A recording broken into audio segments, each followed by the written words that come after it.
in the past, we've talked about Islam allowing men to have sex with prepubescent girls, or Islam allowing men to have sex with child brides, and Muhammad's relationship with Aisha, who was only 9 years old when Muhammad first had sex with her. So we know that we've talked about this in the past. The problem is little girls are still dying. In fact, they're dying every day because of Muhammad's teaching. Now, this is very surprising, it should be surprising for Muslims, because according to the Qur'an, Surah 21, verse 107, Muhammad is a mercy to all creatures. Allah sent Muhammad as a mercy to all living creatures. And yet, we look at the effect that Muhammad's teachings are having around the world. And we see violence, we see bloodshed, we see men beating their wives, we see little girls dying because they're not ready for marriage. This is what we find when we look at the impact of Islam and Muhammad's moral example. Now, the reason we're bringing this up again this week, we don't want to sound like a broken record, but in fact, over just the past 10 days or so, we've heard stories in the news, ABC News, that there are massive problems with this. And just recently, a 13-year-old girl was 13, so we're not even talking about a 9-year-old girl, a 13-year-old girl who was not ready for sex. Her husband kept trying to force himself upon her, and she died from her vaginal cavity was ripped, and she bled to death because of the injuries. She was not ready for marriage or sex, but because this is allowed in Yemen, because of Muhammad's teachings, this little girl died. We've seen before on this program girls who died during childbirth. Until a girl is well through puberty, her body is not ready. Even if she can get pregnant, her body is still not ready to give birth. If her hips have not widened, which happens during puberty, if her hips have not completely widened, the baby cannot get out. And girls die in places like Yemen because they can't get to a decent hospital where doctors can operate and perhaps save her life. So we see things like this over and over again, and we saw earlier a few days ago where a girl died, and then just a few days after that, a young girl was taken to the hospital. She was 11 years old. Her husband had sex with her. She was taken to the hospital from massive injuries due to her husband having sex with her. And this happened. This isn't something rare. We almost never hear about it, but it is very common. In fact, according to some sources, there are close to 3,000 deaths every year in Yemen. In one country that's doesn't have a large population, there are close to 3,000 deaths per year. Many of them related to the injuries that result from marrying girls who are too young. So either injuries, they die because of bleeding, or they die giving childbirth. But think about this. You don't have this in many places around the world, or it's rare, or it's against the law. You will get in trouble. It can happen. It can happen. A man might have sex with a 9-year-old girl. If he gets caught, he's going to prison for a long time. In Yemen, no problem, because they are ultimately basing their decisions and their laws on Muhammad's commands. So what you have is, in the rest of the world, governments realize, hey, wait a minute, this is bad for young girls. This is injuring young girls. This is causing young girls to die. We are going to make laws protecting young girls. That's what good governments should do. They should make laws protecting people. But in Islam, the reasoning is very different. Yes, this is bad for young girls. Yes, girls are dying. Yes, girls are going to the hospital. But to make laws against this would be to go against Sharia. It would be to go against Muhammad's teachings. Muslims in the West are constantly arguing, no, Islam doesn't allow this, Islam doesn't teach this, whereas Muslims in the Middle East, they know. They know what Islam teaches. In fact, when human rights organizations tries to get countries like Yemen to make laws not allowing sex with prepubescent girls, it's the religious leaders, it's the Muslim religious leaders who say, you're not making this law, we're not letting you make this law, there's no way you're making this law. So it's the religious leaders versus people who are concerned about the welfare of children. Think about this, friends. Muhammad is the mercy for all creatures. And in the world today, across the Muslim world, you have a battle going on between people who are actually concerned for children, and on the other side, you have Muhammad's devout followers who say, you will not make laws protecting these children. This is what we have in the world today. Now, to give you one example, we're going to play a video by a young man named Yahya Snow, and we'll see what the Muslim response is to the idea of child brides. He's responding here to a claim I make that Islam allows sex with prepubescent girls. So let's watch that video and we'll see how he responds.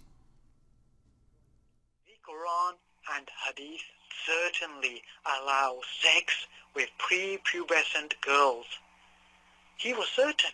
He wrote the word certainly. That's the word he used. I was baffled.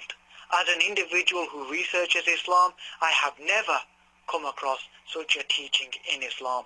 So I felt his claim was extremely dubious from the word go.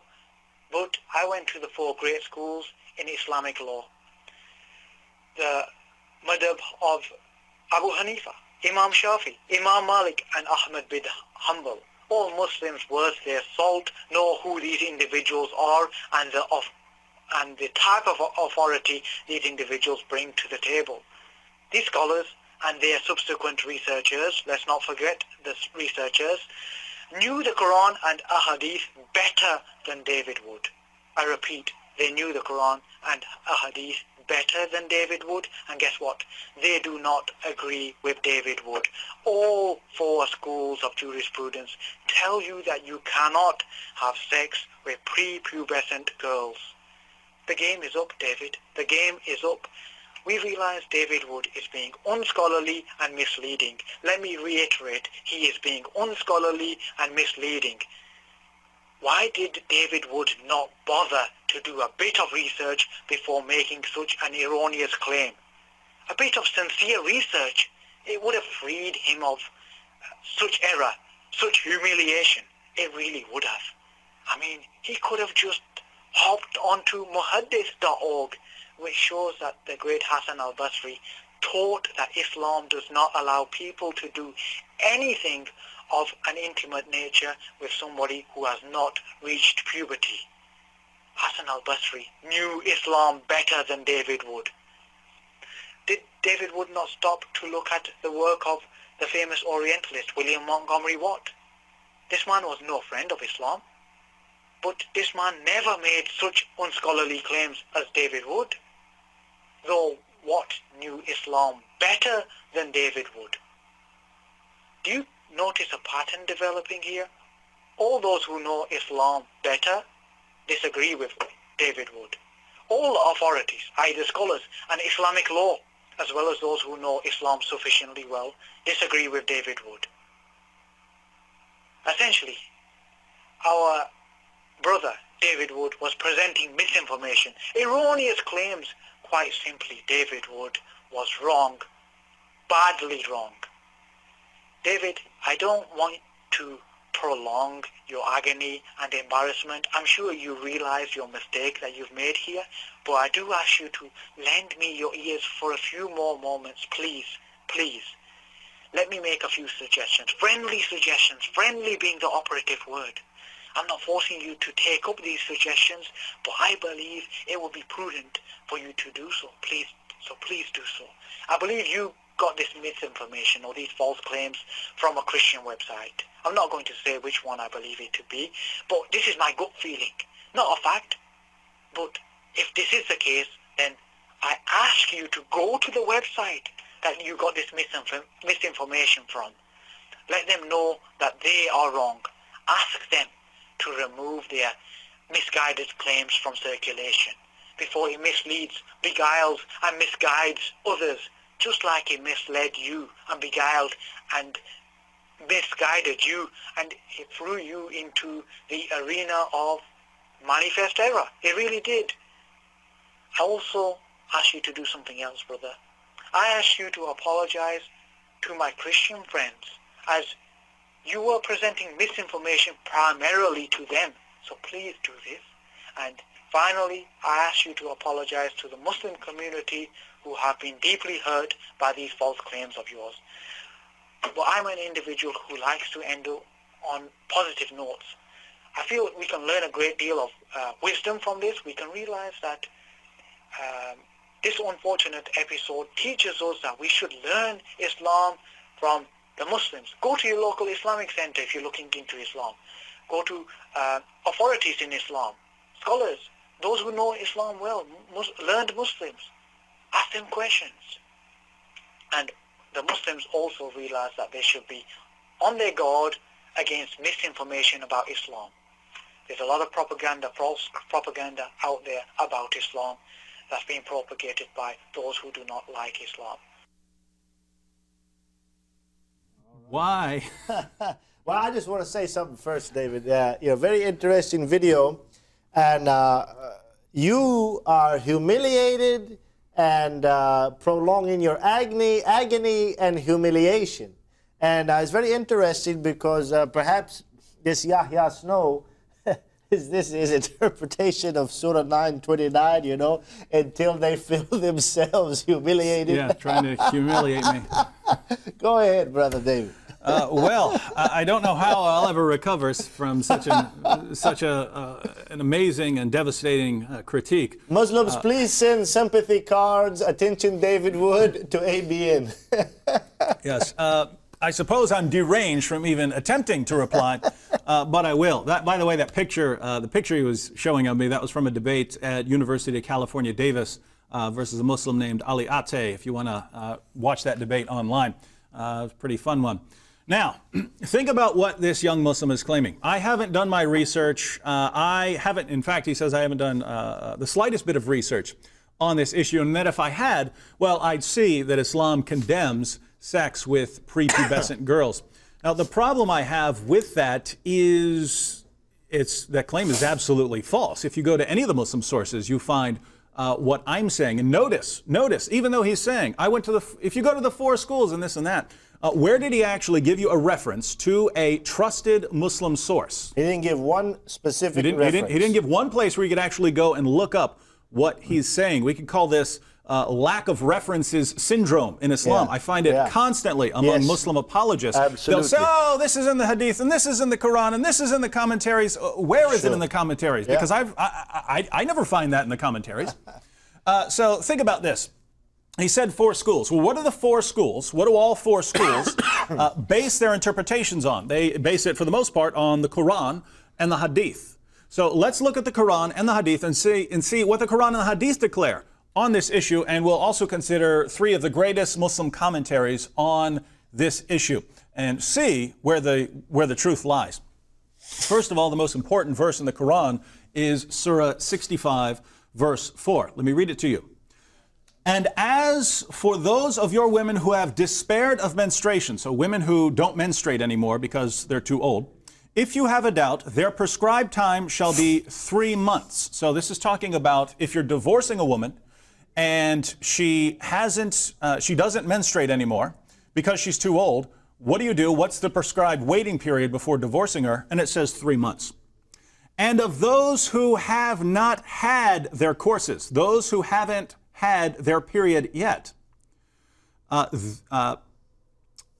and as for pregnant women, their prescribed time is that they lay down their burden, and whoever is careful of his duty to Allah, he will make easy for him his affair. So you have 3 categories of women here. Women who are too old to have their period, women who are too young to have their period, and women who are pregnant. And it gives a prescribed waiting period for divorcing these women. Let me give you one more translation, the Halali Khan translation, because they actually include a little bit of commentary as to what this verse means. And those of your women as have passed the age of monthly courses, for them, the iddah, prescribed period, if you have doubts about their periods, is 3 months. And for those who have no courses, i.e. they are still immature, their iddah is 3 months likewise. So it says girls who are too young to have their periods and you're divorcing them, you wait 3 months. You have a 3-month waiting period. Now, why is this important? Well, according to the Quran, Surah 33, verse 49, if you have not had sex with a girl and you divorce her, there is no waiting period. There is no waiting period. If you haven't touched her yet, you can divorce her immediately. So if there's a waiting period, then that presupposes you have had sex with her. And if this verse of the Quran, Surah 65:4, is laying down rules about the waiting period of girls who have not menstruated yet, they haven't reached the age of puberty, this presupposes that you've had sex with girls who have not yet reached the age of puberty.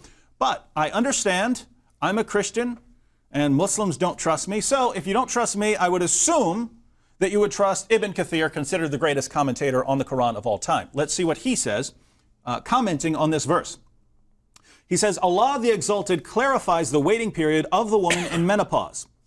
And that is the one whose menstruation has stopped due to her older age. Her iddah is 3 months instead of the 3 monthly cycles for those who menstruate, which is based upon the ayah in Surah Al-Baqarah.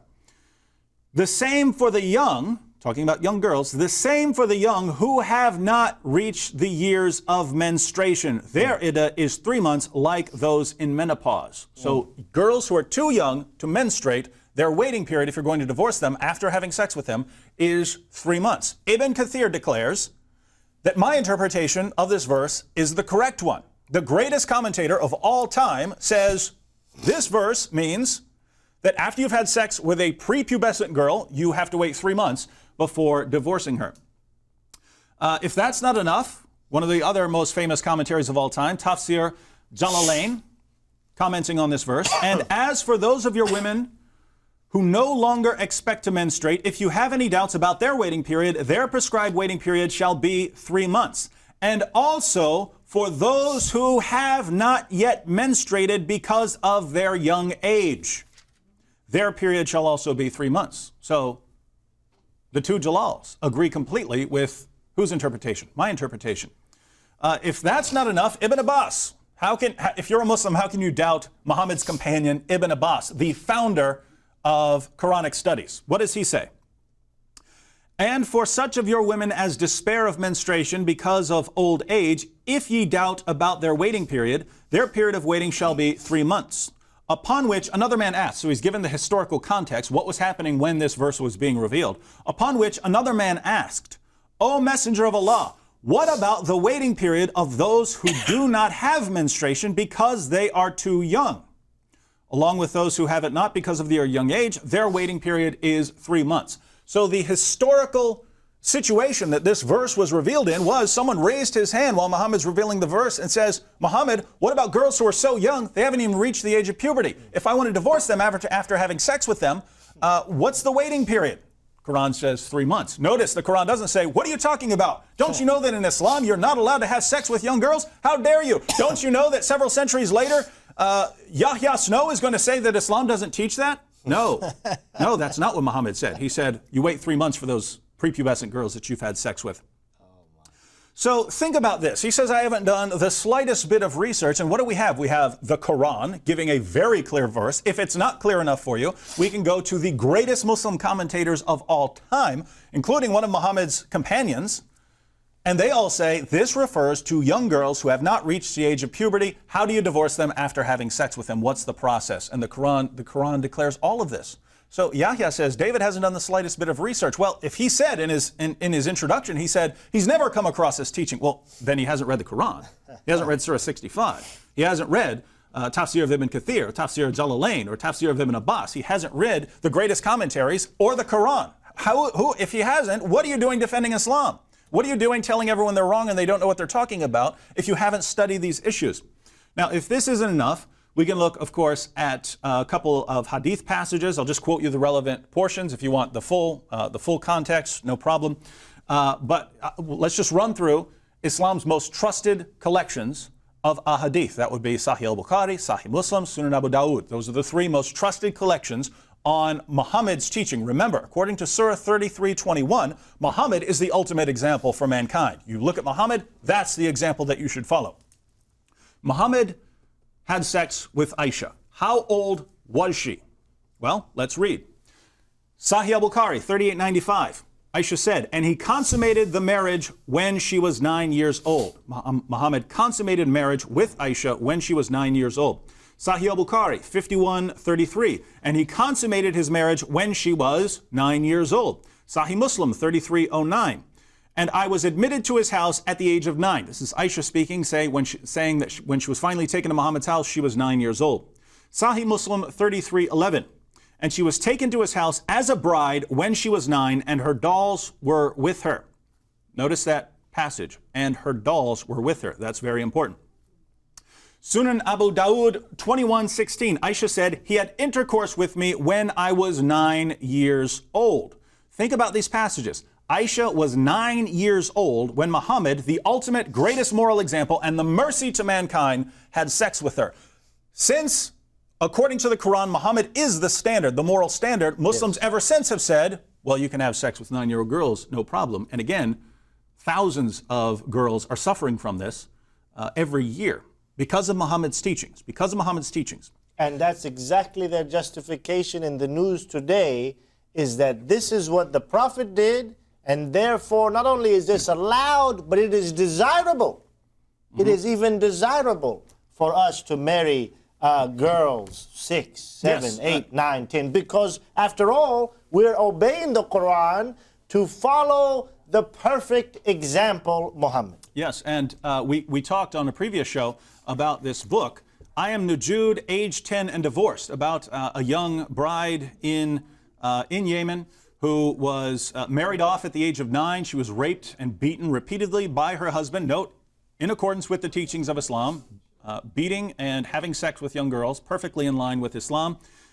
She actually successfully fought for a divorce, and now the people defending her are getting death threats for going against Muhammad's teachings.